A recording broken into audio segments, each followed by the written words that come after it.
Okay, hey, Higher Life, Publishing and Marketing. This is Leilani Haywood, Social Media Manager, and I am talking to Benedicte. I hope I'm saying your name right. Benedicte Grima about her book, Talk Till the Minutes Run Out. And I have not finished the whole book. I apologize. I started reading it this past weekend, and it's Talk Till the Minutes Run Out. An Immigrant's Tale at 7-Eleven. An Immigrant's Tale at 7-Eleven. Yeah. And it made me think now, it's made me kind of go back to all my visits to 7-Eleven and all the people that I see there working, who are from the Middle East or from Pakistan or Afghanistan or whatever. I never really put all that together until I read your book. Yeah. And so we're just going to talk about her book, and I love it. I love how it describes, Nur Ali's journey and coming here to America, working 7 days a week for $8 an hour, and all the things that he sacrifices. That is kind of like what I am struck by right now, is the sacrifice that this man is willing to endure to take care of his family and keep his position as the leader in his village. And so, Benedicte, could you tell us about yourself? You have like a deep history in knowing the language and the culture. Well, I can't talk about myself without talking about the whole field, because it's a package. Yes. Yes. So I guess I started out, I got my undergraduate degrees in writing, in fiction and poetry writing. And then from there, I went directly into Middle East and Islamic studies, and went to France. I'm French originally, so Paris happens to have one of the best Oriental institutes. London is another one, and Paris is one for languages, Language Institute. And there I started studying Persian, aka Farsi, Pashto, Urdu, and Arabic. And only became proficient in two of them. The other, Urdu and Arabic, I never really used, I just studied. But the other two I did become fluent in. And from France, you could drive easily to India. There used to be a bus called the Magic Bus. Oh, the Magic Bus went weekly from London to New Delhi. And this was back in the 60s and 70s. And so I did drive across. And that you drove? Yeah, from Paris to Pakistan. It's actually a shorter distance than going from New York to Los Angeles, but there are more borders. Really? Yeah, more cultures, obviously, and more borders, but it's a shorter distance mile-wise. And so that really started me out. So I did, 4 years of language study in Paris and went back and forth all the time. And got my master's in Iranian studies and Islamic studies. And then came to the States for my doctoral studies, because I was shifting over to social science and anthropology, and France was not all that. I preferred to do it in the States. So why did you pick that background? I mean, why did you pick those areas? Why did I pick? Oh, because when I was I did my undergraduate at Bard College, and hence the writing and the. When I was a junior there, I was offered a job one summer to work on a tour where the courier, the person who kind of does the logistics, the hotel reservations and stuff like that, was sick and couldn't go, and they asked me, could you fill And at that point, I'm like, what? Marco Polo? Who's Marco Polo? It's a swimming pool game. I don't know anything. So I said, give me a month to, do some investigating and find out. And I was just fascinated, blown away. I said, yeah, I'll go on the trip. And it was the job was horrible, but it allowed me, it was the window into that part of the world for me. And I determined I was going to go back. So I got back to Bard, and we happened to have a visiting professor from Iran there. I said, teach me Persian. And the time this was 1976, there were no online language learning. He sent me to the Penguin series, Teach Yourself series. Yes, yes. And go and learn to read and write and your basic grammar, and come back when you're done. So I sat there and diligently learned, my reading and writing, and then came back, and at that point, I was getting ready to graduate anyway, and so enrolled in the Oriental Institute in Paris. But that's what launched it, really. That's how it all started. This fascination with... Yeah, with the area, mostly with Afghanistan. And unfortunately, Afghanistan closed up, so my field designation was kind of dictated to me. I knew I wanted to be in the Pashtun world, but as Afghanistan itself closed up, I could still do my field work, but in Pakistan, in northwestern Pakistan, which borders Afghanistan. And that's where all the refugees came over. And that's where it's all a Pashtun area. So that's where I worked. And then came back to the States and finished, the academic world. But I kept going back. I got like a 2-year Fulbright fellowship to do research, and then went back another time with a Mellon fellowship. So for a 10-year period throughout the 80s, I was mostly in northern Pakistan. And the village that Nur Ali talks about is the village. Basically, I take that description from my field work. Oh, okay. So it's all based in reality, but it's a fiction novel. So during all that time, I published my first book, which was on Pashtun women. Interesting. And the second book, which was also non-academic part. Sure. It's more of a memoir, and people were always asking, what's it like to do, be a woman alone and do. I know. I would like to know that. So okay, I'm getting that book. That's why I called it Secrets, because it was all the stuff that you couldn't talk about in academic books. So, that was the secrets. And then I started raising my own family, so travel became harder and harder. And fortunately or unfortunately, I'm one of the few who did actually benefit from it. But after 9/11 in 2001, my youngest was just starting school again. I was, free to start working again, and my services actually came into need. So I started teaching Penn. I set up a Pashto program there, and at the same time started working. At first, it was with lawyers representing detainees in Guantanamo Bay. Then I realized I was doing court interpretation, hospital interpretation, and I realized I really, really enjoyed that. So I taught, but in 2005, I left the teaching and set up entirely as a contractor. And for 10 years, I was just immersed in the immigrant community. Pashtun immigrant community, with every, as an independent contractor, just with every agency, every office, lawyers, hospitals, immigration, there was law enforcement, there was a little bit of everything. And I used all these jobs really as a gateway to immerse myself in the community. I was there. Okay. I was there all the time. I knew these guys. I was with them a lot. So I got very, very intimately knowledgeable about the underground world of the immigrant, and how secretive it is, and how they really remain under the radar. And that's why when I came up with the book, it ended up being a fiction novel for two reasons. One, I wanted to go back to writing and use my writing.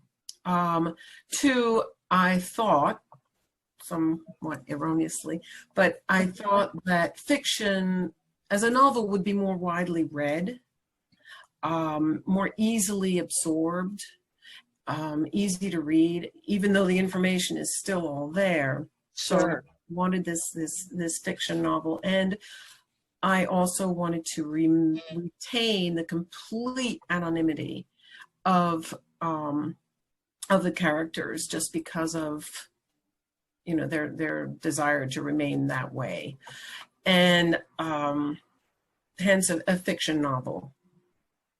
So, you know, that's yeah. The more I was immersed in this immigrant community, the more I realized these stories are just over the, you know, they're just unreal, and they're so unknown. Even though, like you say, we come across these people every single day. If you live in Jersey and you have to get your gas pumped, well, there's always somebody out there with earphones on, and they're talking strange languages. Taxi drivers, Ubers, food cart owners.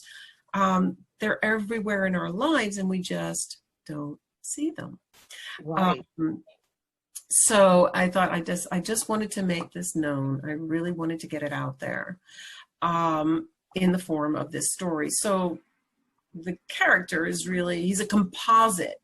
He's a made-up character, but he's a composite of all these people that I was involved with over that 10-year period, and then his life in the village that comes really from my own field work and knowledge of that area. So was there anyone in particular that inspired you?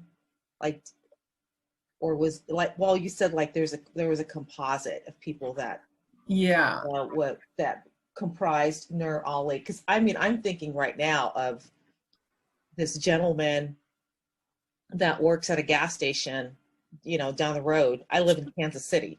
And Okay, so I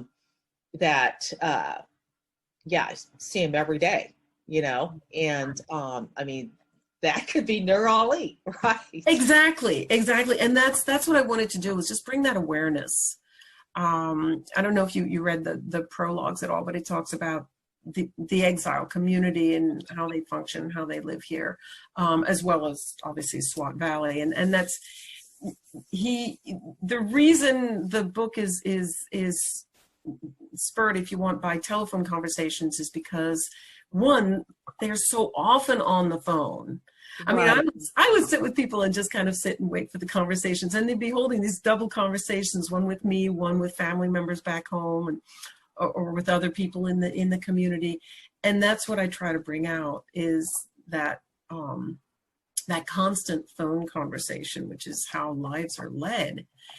And that's why the book is mostly, you know, these telephone conversations. So what was your goal when you wrote the book? I guess the goal was to educate, to open people's eyes, to make this particular underground world a little more visible, to lend it some visibility without breaking, without really exposing anybody. Sure.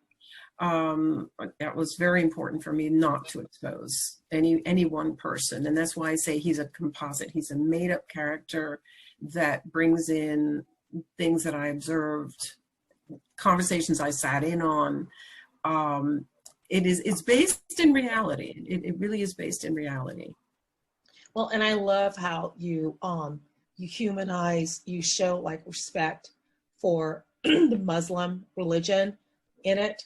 And because there's a lot of anti-Muslim sentiment in our culture and political discourse, and it just kind of like reminded me of a friend that I had when I was working at the University of Missouri in the information technology department.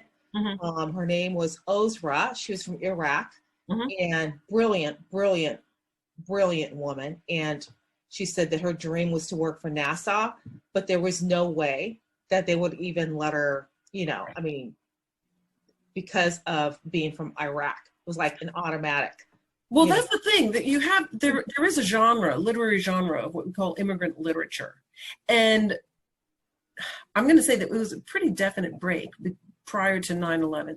The structure of immigrant literature used to be pretty repetitive. It tended to be first person, personal narratives, telling first about, the homeland, where we came from, then we came over in this very arduous journey, and then all the hurdles and trials of becoming American and in order to assimilate. All right. And you had first generation immigrants who actually kind of gave up their own background in order to get especially their children assimilated into American culture. And this was the dream. And all of a sudden with 9/11, especially in the case of Muslims, that just was destroyed. I mean, overnight, Muslims became terrorists. In 2009, there was even the Washington Post came out and said that the FBI was training its new agents with statements literally quoting, all Muslims are terrorists. Oh, and they had to restructure all their training after that. But that was, and so the effort was to go out and round up and deport whoever you could. And Muslims were really targeted. So you have a new wave of immigrants who came in and realized, like you said, there is no way to make it in this country. I'm never going to succeed. I'm here simply to make my money, send the remittances back to my country, my home, my family, and go back home as soon as I can. Pay my dues and go back. Because in a lot of these countries, and notoriously in Pakistan, there is no work. It's a very difficult period, and the book talks about that historical period when the Taliban, the government, and the floods, and just everything devastated the valley. There was nothing for civilians left there, but to do like what Nur Ali does, and it is a very difficult and sacrifice demanding life. Interestingly enough, Pakistan's biggest export is labor. It used to be labor, labor to the Gulf countries. They used to all go to the Gulf countries, to Qatar and Dubai and Abu Dhabi, and others came here. A lot of them came here. It's a grueling life. It is. It's grueling. I was reading about how he would, he shares this house or this apartment with these three other gentlemen that are in the same situation. And, it's like they're hidden in plain sight. They're right in front of us, but we don't think of the cost and the grueling sacrifice it is for them just to be here. Yeah. And I also thought that he had like his pattern, his places that he went to, like this cycle of what his world was and how he had no interest in assimilating. And it kind of reminded me of my father. My father was from the Philippines. And he lived here longer than he did in the Philippines, but he never lost his accent. Right. Went to, there was a place in Stockton, California that we call it Little Manila.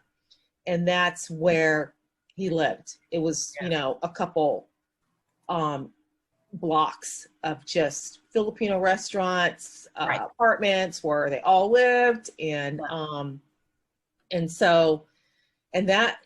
was his world. And he didn't want to go beyond that. Right. And so this, actually it helped me kind of drill into my father and how he thought, because I'd never understood that. Yeah. Until I started reading your book. Oh, that's great. Yeah. There's a passage. I'm going to just read a paragraph here. What Nur Ali saw and experienced during his shift is what fed his understanding of Americans and his description of them to folks back home. Remember, he's working night shifts in an inner city 7-Eleven. So who does he see? He sees the prostitutes. He sees the most destitute. He sees the crime, the petty crime, and that's not what he wants. According to what he witnessed from his store in his poor inner city neighborhood, Americans in the 21st century were indigent, jobless, reduced to stealing or begging in the streets.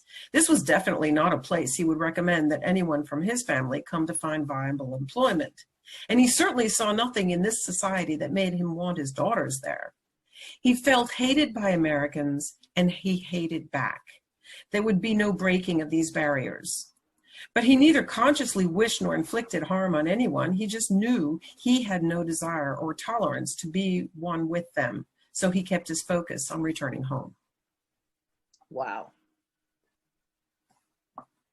But always with that wish to go back home, whereas Yes. your father probably did not have that wish. He was here. My father did want to go back, Did he? but he was not a great person. So, yeah, that's a whole nother story. And so I think that's what prevented him from going back, because it just he just didn't have a great reputation. Right. And which is, I mean, for Filipino families, that's like everything, That is everything. Yeah. Yeah. And so I think because he brought shame. Okay. Yeah. No, that's. He was like sort of exiled here, Mm-hmm. and from his family, and Yeah. so so I think that was part of it, and then I really had no interest until my niece went back. She went back there. She went to Asia for like 3 months, and then she went to where and visited my family and loved it, and they fell in love with her. Gosh, yeah. And she just, she loved the Philippines. She's like, Auntie, you need to move there. Okay. I lived there as a child for a year. So You did? I know Manila pretty well. Yeah, my family's from Pangasinan, or Ilocos Norte, which Okay. is north of Manila, and it's a village, like a hamlet up in the mountains. And so that's one of my goals, I guess, my bucket list, to get back there. And so what are you working on now? What I'm working on now. Actually, with COVID, I've been staying home, and I changed entirely. I did another book. Gosh. Yeah, this one's called Heirloom's Tale, which is also, it's a family. I wrote this for my family mostly. I love that. And it's another historical fiction. So it's 6 branches of my family. Their stories are told by items. There's a table, there's a jewel, there's different things, right? The items narrate the story of their owners through 3 centuries. Oh, that's interesting. Yeah, and so I did that really for my family, and it's that was my project. So that's what I just produced recently, and now I'm working on a memoir for myself. We'll see. Yeah. I keep thinking that I need to capture I have started kind of like gathering historical documents for my own, like a memoir or my family's story. Yeah, exactly. Yeah, because we're like spread out from the Philippines, and then my husband's African American, and his whole story. Yeah. And so it's important for our family to know these stories, because it's a part of who we are, because there's so many mysteries in my own family that I kind of resent that I have to solve, because nobody ever told me. Right. Or I didn't have the maturity to ask the questions. Sure. So it's been an interesting journey. Yeah. So when the book came out, what type of response did you receive to the book? Did you get the response that you wanted? Well, I got very, very good reviews, excellent reviews. It won a literary award. And I was doing, the reviews were good, and then I put notices out and here and there. I started doing a lot of library and bookstore presentations, and then with COVID, everything came to an end. Right. I also really enjoyed, I kind of, I call it the resuscitation of the Tupperware party, but I did in-house presentations, and those were just delightful and a lot of fun. It was very well received, but never really went very far. So that's why I moved on to something else. There's also the fact that, and you're aware of this, but cultural appropriation has kind of taken over the discussion of what you can and cannot write about. And unfortunately, because this was a fiction novel, who am I to be writing about other people?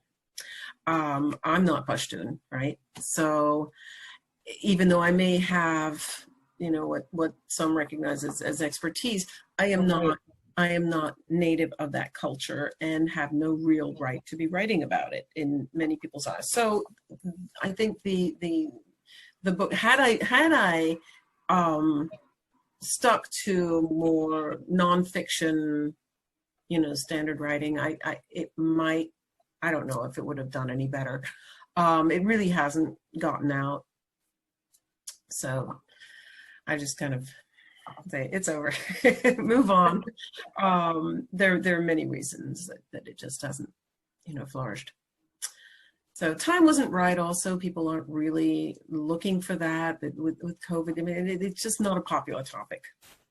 Right. So when's the last time you've been to Afghanistan? Well, the last time that I was physically there was in 1999, right before I got married and started raising my own family. Mm-hmm. Interestingly enough, though, I've been in touch with the village that I worked in. Wow. Well, it's really cool. What happened is when the floods occurred in 2009, I wrote an article, and it was called Remembering Madyan, which is the village of my field work, mm-hmm. and in northern Swat. And it was posted on this online Pakistan forum, and the school teacher in the village saw my article and went to the son of the person whom I had known very intimately, and his family I was involved with, and said, "Who do you know? This person, is writing all about your father and your grandparents, and who's this person?" So the young man said, "No, I don't know anything about her," but he took the article and went back. And his older sister had been a child when I was there. Oh, wow. And she right away said, "Oh my gosh, yes," and next thing I know, we're communicating, and we've been communicating ever since. So I regularly talk with people in the village, and he brings in other people that I used to know, and we all chat together. And so it's been fun reconnecting that way. It sounds like a little reunion. Yeah, I know. Yeah. Do you want to go back? Right now, I feel like my life has moved on. I'm doing other things. There was a long time when I was very drawn to going back. For the 10 years that I was immersed in the immigrant community here, I didn't feel it as much because I was so involved here, and it's the same people. It doesn't matter where you are; the culture is the same. And then I guess it's slowly gotten away from me. I'm older now, I'm more COVID conscious, and sure. So yeah, no, I don't do as much anymore. Like I said, I moved on, did the family book, writing my memoir, and you sound pretty busy as it is. Yeah. Yeah. But it was, I did what I wanted to do. I wrote the story, and it had to be right. I really, really wanted to write it. If it hasn't gone anywhere, it hasn't gone anywhere. But it's a great story. Thank you. Yeah. I think it would make an interesting movie. I mean, so. Yeah. What do I know? See, I know nothing about social. I had to actually bring in younger people to get me set up with social media platforms and stuff, because I really didn't know how to do all that. And they maximized it for me, and so that was good. But it's not like I'm on. I don't really push it, and yeah. Right. Well, Yeah. I appreciate you talking to me, chatting with me about your project, about Talk to the Minutes Run Out. And I highly recommend it. I love it. And I will definitely keep up with some of your other books, because historical fiction is actually my favorite. It's like my number one genre Yeah. that I love to read. Yeah. So I appreciate you taking your time out to talk to me, Benedicte. And I don't have any other questions. All right. You have any other comments that you want to add, or? No, no, that's all right. That's good. Yeah. You asked at one point, one of your questions was why 7-Eleven? Right. And why? Well, he actually talks at one point. Here it is.